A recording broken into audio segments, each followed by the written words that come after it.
warahmatullahi wabarakatuh. Perkenalkan, nama saya Muhammad Adi Firmansyah dari PJJ Jakarta, Prodi Manajemen. Pada kesempatan kali ini, saya ingin memaparkan materi dengan mengusung tema dampak COVID-19 bagi lingkungan.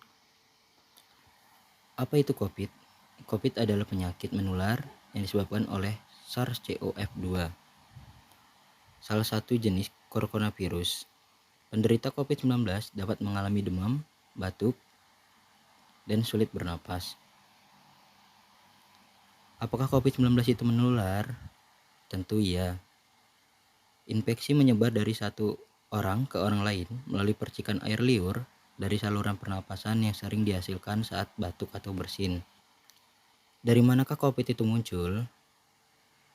Virus corona berasal dari kota Wuhan di Cina dan muncul pada akhir Desember 2019. Bagaimana gejala COVID-19? Orang yang terinfeksi memiliki gejala seperti demam, batuk, dan kesulitan bernapas. Gejala ini dapat berkembang menjadi pernapasan akut jika kondisi keadaan itu memburuk.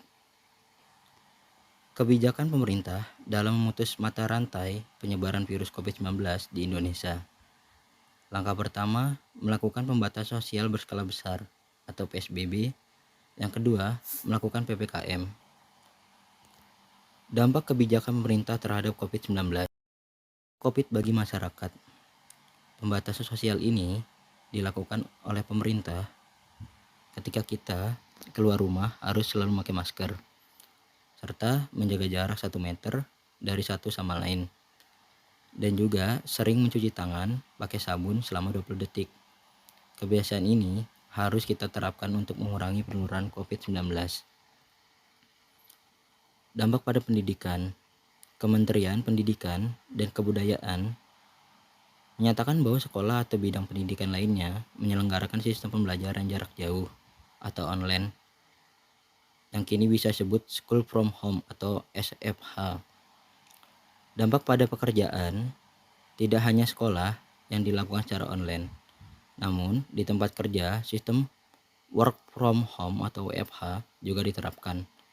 Hal ini berdampak pada orang yang bekerja di area perkantoran. Dampak terhadap ekonomi. Keuntungan yang diperoleh pelaku usaha mengalami penurunan drastis akibat wabah COVID-19 ini, baik dari sektor pariwisata maupun sektor penerbangan karena sepi penumpang akibat kebijakan PSBB. Dari kebijakan itulah, masyarakat belum paham terhadap bahaya virus COVID-19. Bagaimana cara mencegah COVID-19? Langkah pertama, mengurangi interaksi antara orang lain dan tetap berada di rumah. Kedua, sering mencuci tangan dengan sabun dan air yang mengalir. Ketiga, menghindari berpergian dan beraktivitas di tempat umum. Keempat, hindari menyentuh mata, hidung, dan mulut dengan tangan yang belum dicuci. Kesimpulan dari ini, agar kita terbebas dari COVID-19, kita harus memiliki kesadaran yang tinggi untuk selalu memakai masker di luar ruangan serta mengikuti vaksinasi yang telah disediakan pemerintah dari dosis 1 sampai dosis 3, dan selalu menjaga jarak agar kasus COVID ini mereda. Sekian, terima kasih.